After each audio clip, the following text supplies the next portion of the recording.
इनको घेरना पड़ेगा बंगाल में और इन्हीं की भाषा में इनको जवाब देना पड़ेगा। कोई न कोई ऑर्डर जाएंगे, बहाना जाएंगे। बहुत बढ़िया बहाना है कि लॉकडाउन नाम की कोई चीज है उसको लगाओ। सोच लेना ये आंदोलन खत्म नहीं होंगे। कोविड की होगी उसका पालन करेंगे, खाली नहीं करेंगे। कौन सी एजेंसी होगी कि जिससे जांच करवाई जाए? कई हजार लाखों टैक्सियां वे बंद होंगी। वहां का मुकाबला तो हम करेंगे, फर्क तो कुछ नहीं पड़ने का। तो पूरे हिंदुस्तान भर में, पूरे दुनिया की नजरें बंगाल पे हैं। दूध का एक एग्रीमेंट हो रहा, वो बाहर से दूध आएगा विदेशों से। शहरों पे बोर्ड लगेंगे कि ये शहर भी बिकाऊ हैं। ये चलेगा तो ये देश बचेगा, नहीं तो देश नहीं बचना।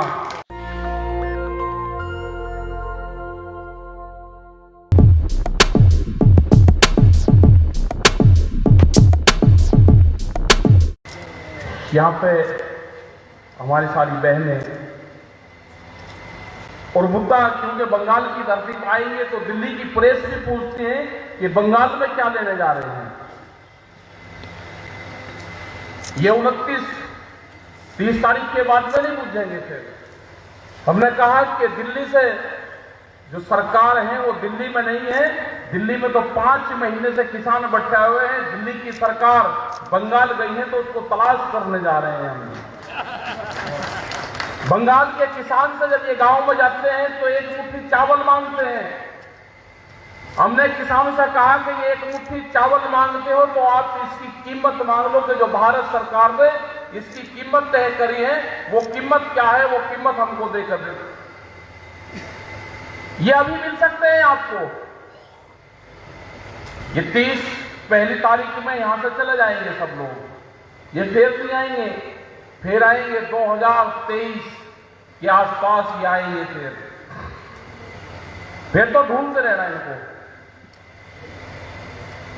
तो लोग वहां के प्रेस कि आप वोट की भी बात करोगे, जब यहां पे आएंगे, बंगाल में आएंगे, चुनाव है तो वोट की भी बात होगी। और अगर वोट की बात होगी तो बीजेपी के लिए तो हम नहीं कहेंगे कि बीजेपी को वोट दे दो। हम कहेंगे कि इसने पूरे देश को खराब स्थिति में करा है और जो किसानों के काबू ये पिछले 5 महीने से नहीं आए, ये बंगाल की जनता के काबू नहीं आ सकती। ना बंगाल के लोग वहां पर जाकर लड़ाई लड़ सकता। इनको घेरना पड़ेगा बंगाल में। जहां जहां चुनाव होंगे इनको चुनाव में ही घेरना पड़ेगा इनको, और इन्हीं की भाषा में इनको जवाब देना पड़ेगा। बंगाल के लोगों की जिम्मेदारी है कि इनको घेरें, इनके खिलाफ वोटिंग करें तो ये कुछ काबू में आएंगे। सरकार चल जाएगी 2, 3, 4 तारीख के बाद में बातचीत होगी। क्या होगा? कोविड भी साथ साथ जाएगा उनके। अभी वहां पर नहीं है, कोविड जाएगा 3 तारीख के बाद में। उसकी पूरी उसका फार्मूला बनाएंगे। कोई न कोई ऑर्डर जाएंगे, बहाना जाएंगे और फिर देश को फिर लॉकडाउन के शिकंजे में फंसाएंगे। फिर कुछ चीजें बेचनी होगी तो उसको बेचेंगे, क्योंकि बहुत बढ़िया बहाना है कि लॉकडाउन नाम की कोई चीज है उसको लगाओ, पुलिस के हाथ में पूरा देश दे दो, लोगों को सड़कों पर बाहर ना निकलने दो, स्कूलों को बंद करो और देश को बेचने का काम करो। हमने कहा कि ये शाहीन बाग के आंदोलन नहीं है जो दिल्ली के चारों तरफ है। कोई भी एजेंसी इनके खिलाफ फैसला लेने से पहले सोच लेना ये आंदोलन खत्म नहीं होंगे। वे हमारे गांव हैं जहां पे हम पिछले 6 महीने से रह रहे हैं। वे हमारे गांव हैं, हमारे घर हैं। हमने पक्की कंस्ट्रक्शन वहां पे कर ली। जो गाइडलाइंस कोविड की होगी उसका पालन करेंगे, खाली नहीं करेंगे। ये पूरी तैयारी किसान ने कर ली वहां पे भी, क्योंकि जिस तरह से स्कूल कॉलेज बंद है, ये 1 आध साल ऐसे चल जाना तो पूरी एक पीढ़ी तो बर्बाद हो ही जाएगी। बच्चों की पूरा खत्म होगा ये। हमने उनको कहा कि भाई जो 20 लाख करोड़ रुपया जो आपने निकाला, वो जो स्कूल थे उनको भी दे देते कुछ थोड़ा बहुत स्कूल के भी काम हुआ जब तक स्कूल वाले फीस माफ कर देते कुछ, तो भी किसी न किसी माध्यम से हमारे बच्चों के पास तक चल जाता, उन फैमिली के पास चल जाता। लेकिन 20 लाख करोड़ रुपया जो कोविड के नाम पर निकाला, कोविड के टाइम पर निकाला, उसका कुछ नहीं पता चला कि वो गया कहां, क्योंकि कोई पूछने वाला नहीं है। कौन सी एजेंसी होगी कि जिससे जांच करवाई जाए? वो कोई एजेंसी नहीं है। जब बहुत सी 23 से 26 बड़े संस्थान बेच दिए, उसके बाद में एग्रीकल्चर का एक सेक्टर, इस पे भी बड़ी नजरें हैं कि इसको भी बेचने का काम करो। मतलब कौन सा फार्मूला है? अभी गुजरात के अंदर गए, 60 गांव की जमीन रिलायंस कंपनी को दी, जो बहुत बढ़िया उपजाऊ जमीन थी, जहां पे एक आम की एक बढ़िया वैरायटी वहां पे पैदा होती थी। वो आम की वैरायटी का जो क्षेत्र था वो रिलायंस कंपनी को दिया, जो बॉम्बे में बैठ के खेती गुजरात के गांव में करेगा वो प्रॉफिट में रहेगा, और जो गुजरात के गांव का जो किसान था वहां खेत में कपड़े काम करता था वो नुकसान में था। वो कौन सा फार्मूला है? अभी और गांव की जमीन वहां पे ले रहे हैं, खेती के लिए जमीन, इंडस्ट्रीज के लिए तो, सड़कों के लिए तो आपने जमीन जाती हुई देखी होगी, लेकिन खेती करने के लिए जमीनों का अधिग्रहण और पूरे के पूरे गांव लिए जाते हो। अभी 7 गांव की जमीन अडानी के लिए ली और 8 गांव के और उसमें डिमार्केशन हो गया, 8 गांव की और जमीन जाएगी, क्योंकि वहां पे आंदोलन नहीं है। गुजरात में पार्टी नहीं कोई सरकार चलाती, वहां की पुलिस स्टेट है, वो वहां पे पुलिस कानून है, पूर्ण रूप से पुलिस चलाती है उसको। और गुजरात मॉडल की बात करते हैं, युद्धवीर सिंह वहां पे गए थे, प्रेस कॉन्फ्रेंस में से उठा के बीच में से ही पुलिस लेके इनको गई। वो गुजरात मॉडल है। यहां पे भी अगर उनकी सरकार बन गई तो यही मॉडल यहां पे भी लागू होगा। आपके फसलों की लुटाई होगी, जो यहां पे इंडस्ट्रियल क्षेत्र हैं, बहुत से जो श्रम कानून थे वे बदल दिए गए, उनमें बहुत सख्ताई से वे लागू होंगे। जो यहां पर टैक्सी चलाने वाले जो लोग हैं वो 15 साल पुरानी टैक्सी भी बंगाल के अंदर नहीं चलेगी। अभी बहुत टैक्सियां यहां पे पुरानी हैं जो चलती है, वे कई हजार लाखों टैक्सियां वे बंद होंगी। और एक किस्म से पूरा टारगेट उनका पूरे देश की नजरें बंगाल के ऊपर है। उनको और जगह नहीं पता कि 4 जगह और चुनाव हो रहे, वहां का जिक्र नहीं करते, क्योंकि वहां वे हार रहे हैं। वो सिर्फ बंगाल को, पूरे देश को यही पता है कि बंगाल में ही चुनाव है, और बड़े चिंतित हैं लोग। अगर बंगाल से ये चुनाव जीत गए बीजेपी के लोग, तो ऐसा लगता है कि जैसे पूरे देश पे इनका वर्चस्व हो जाएगा, तो बड़े चिंतित हैं लोग। जब बंगाल आने की बात करते हैं तो लोग कहते हैं कि यहां की बात उनको बताना बंगाल के लोगों को, कि जैसे हम इन्होंने पूरे देश को बर्बाद करा,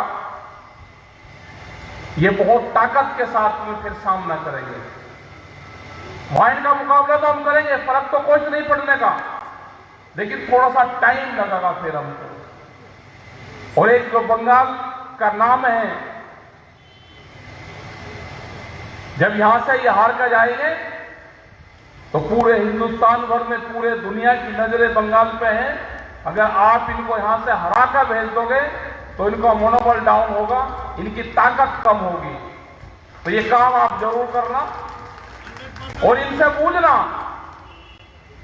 कि दिल्ली के चारों तरफ आज भी 25,000 से ज्यादा ट्रैक्टर दिल्ली के चारों तरफ है, दिल्ली को चारों तरफ से घेर कर रखा हुआ है, पिछले 5 महीने हो गए। और इनको छोड़ेंगे नहीं हम। वहां का किसान, वहां का मजदूर, वहां का दुकानदार, जो ये दुकान खुली हुई है शहरों के अंदर, ये कोई बड़ी इंडस्ट्रीज वालों की फैक्ट्रियां हैं, दुकानें नहीं है। ये दुकानदार भी सब साथ में हैं, क्योंकि अगर 2 मॉल एक शहर में खुल जाएंगे तो ये दुकान भी खत्म हो जाएगी, ये भी बेरोजगार होंगे। इनका बहुत सारा होता है, जो नुक्कड़ पर दुकान होती है, जो शहर की जो दुकान होती है, वो एक दुकान 100 परिवारों से भी ज्यादा को उधार सामान देती है। लेकिन जब मॉल खुल जाएगा तो उसके मालिक का भी नहीं पता कि कौन है, वो सिर्फ उस पर कीमत लिखता है और मशीन के नीचे लगाएगा, उसकी क्या उस पर कीमत लिखी हुई है वो ऐड होती है। कोई सौदेबाजी नहीं कि कम कर ले या ज्यादा कर ले। अभी वॉलमार्ट जैसी कंपनियां आई, यहां पर बड़ी बड़ी कंपनियां, उनका टारगेट होगा कि साप्ताहिक बाजार लगते हैं, जो दुकानों के बाहर जो रेहड़ियां लगती है, उनका टारगेट होगा कि ये सब चीज खत्म होंगी, ये हटेगी यहां से सब। 4.5 करोड़ लोग होंगे वे जो अपना गुजर बसर करते हैं, वे कहां जाएंगे? वे लोग जो साप्ताहिक बाजार में अपना काम करते हैं, जिनके पास में बिजली का कनेक्शन नहीं है, दुकान नहीं है, कोई ठेबंदी नहीं है, वे आज यहां पर दुकान लगाते हैं, कल दूसरी जगह लगाते हैं। वे सस्ते में खरीदते हैं तो सस्ते में बेचते भी हैं। बहुत से और कृषि के कानून आ रहे हैं, सीड बिल आ रहा है, बीज कानून वो देश में आ रहा है। बीज के थाने खुलेंगे, बीज बेचना अवैध होगा पूर्ण रूप से। किसान बीज रख नहीं सकता अपने घर में, उसको दे नहीं सकता किसी को। तो इस तरह का बहुत षड्यंत्र आ रहा है। एक बिजली का कानून आ रहा है, बिजली अमेंडमेंट बिल 2020। उसमें अगर गांव में कोई आदमी है और उसके पास में 2 पशु होंगे तो उसको कॉमर्शियल कनेक्शन लेना पड़ेगा। वो इसलिए कि देश से पशुधन खत्म हो। दूध का एक एग्रीमेंट हो रहा, वो बाहर से दूध आएगा विदेशों से। उससे भी होगा कि जब वो बाहर से दूध आएगा, हमारे जो यहां पर पशुपालन जो किसान हैं वो खत्म हो। तो पूरी तरफ से खेती किसानी को घेरने का एक षड्यंत्र रचा जा रहा है। यहां बंगाल के किसान को तो पता ही नहीं कि एमएसपी की कोई चीज हो, क्योंकि कभी खरीद हुई नहीं। जब से धान का जिक्र नहीं करा इन्होंने, चावल का जिक्र नहीं किया। जब पहली बार आया और किसानों को कहा कि आप ये चावल, एक मुट्ठी चावल नहीं, आपकी एक मुट्ठी चावल में आपकी वोट मांग रहे हैं। आप इनसे 1865 रुपए का जो रेट है वो इनसे मांगो। मक्का 1000 रुपए 800 रुपए यहां पर बिकती है, उसका भी रेट मांगो। तो मजदूर, नौजवान जो बेरोजगार होता जा रहा है, उसके लिए भी आंदोलन करो। जो SC ST के जो लोग हैं, जो उसका सर्टिफिकेट देते हैं कि नौकरियां मिलेगी, वो नौकरियां नहीं मिले, वो तो जो सर्टिफिकेट होगा सिर्फ घर में शीशे में रखने के लिए होगा। क्योंकि नौकरियां तो रेलवे की गई, टेलीफोन की गई, पेट्रोलियम गया, जहां पर सरकारी संस्थाएं थी वहां की नौकरी तो सब जाने लग रही। तो उनको भी आंदोलन करना पड़ेगा, अपना आरक्षण बचाने के लिए आंदोलन करना पड़ेगा। तो सब लोगों को निकलना पड़ेगा सड़कों के ऊपर। जब जब भी संयुक्त मोर्चा खोल दे, आप उस पर निकलो। वो चाहे शहरी लोग हैं या गांव के लोग हैं, या किसान हैं, मजदूर हैं, नौजवान हैं, छात्र हैं, उन सबको निकलना पड़ेगा। इस देश को बचाना है, इस देश की जमीन मिट्टी को बचाना है, तो इस आंदोलन में शरीक होना पड़ेगा। नहीं तो 2023 तक आधा देश बिकलेगा ये। और फिर बचा कुछ पे सेल फॉर इंडिया के बोर्ड लगेंगे देश में, शहरों में बोर्ड लगेंगे कि ये शहर भी बिकाऊ हैं, ये सब चीज बिकेगी। बनाया एक चीज नहीं और बेचने पर लगे हुए हैं। ये अब समझ में आ गया है। हमारे जितने भी नौजवान साथी हैं, जो बच्चे हैं, जो खास करके ट्विटर, फेसबुक, सोशल मीडिया पे काम करते हैं तो इस पे जरूर काम करें, ट्विटर पे काम करें, देश का किसान ट्रैक्टर पे काम करें, क्योंकि ये आंदोलन का सबसे बड़ा हथियार हमारा ट्रैक्टर भी है। जब आदमी इस पर बैठता है, ये खेत में भी काम करता है और सड़क पर को आप इसको लेकर जाओगे तो गाड़ी से कम खर्च आता है। तो आंदोलन में जब भी आप जाओ तो इसका भी इस्तेमाल करें। ये भी किसानों को बताना पड़ेगा कि गाड़ियों से नहीं, ट्रैक्टर से आंदोलन होगा। एक ट्रैक्टर पे जब झंडा लगा हुआ, किसानी झंडा, आप लगा कर देखोगे तो आने वाले जाने वाले लोग उसको देखेंगे कि किसान का झंडा लगा कर ट्रैक्टर पर लोग जा रहे हैं। आप गाड़ी में चल जाओ तो कोई नहीं देख लेगा। इसका भी इस्तेमाल करें। हमारे फोर्सेस के लोग वो टैंक का इस्तेमाल करते हैं, तो टैंक, ट्रैक्टर और ट्विटर ये चलेगा तो ये देश बचेगा, नहीं तो देश नहीं बचना। जो हमारे एमपी एमएलए वे प्रधानमंत्री से हम कहना चाहते हैं कि जैसे सिलेंडर की सब्सिडी की अपील करी, उसी तरह से एक अपील ये भी कर दे कि जो एमपी एमएलए अपनी पेंशन छोड़ना चाहता है वो छोड़ दे, क्योंकि 2004 के बाद में कर्मचारियों की पेंशन खत्म हो रही है। उन लोगों को भी साथ में जोड़ना हमको है। तो ये बंगाल के लोगों से जो यहां पे लोग आए, आप ये फेसबुक के माध्यम से, ट्विटर के माध्यम से आपस में चर्चा करके इन बातों की जरूर आप चर्चा करें कि जो बड़ी बीमारी दिल्ली के अंदर बढ़ती है, इसको देश से भगाना है। इसका सहयोग मत करें वोट के मामले में, ये देश को बर्बाद करेगी। इसको यहां से हटाना है। ये अपील हमारी संयुक्त मोर्चे की तरफ से आप लोगों को है। आप लोगों ने बात सुनी, आपका बहुत बहुत धन्यवाद। जय हिंद, जय भारत, जय बंगला। नेशनल दस्तक की आपसे गुजारिश है कि अगर इसको बचाना चाहते हैं तो नेशनल दस्तक को सब्सक्राइब करने के लिए रेड कलर के सब्सक्राइब बटन को दबाएं, फिर बेल आइकन की घंटी दबाएं।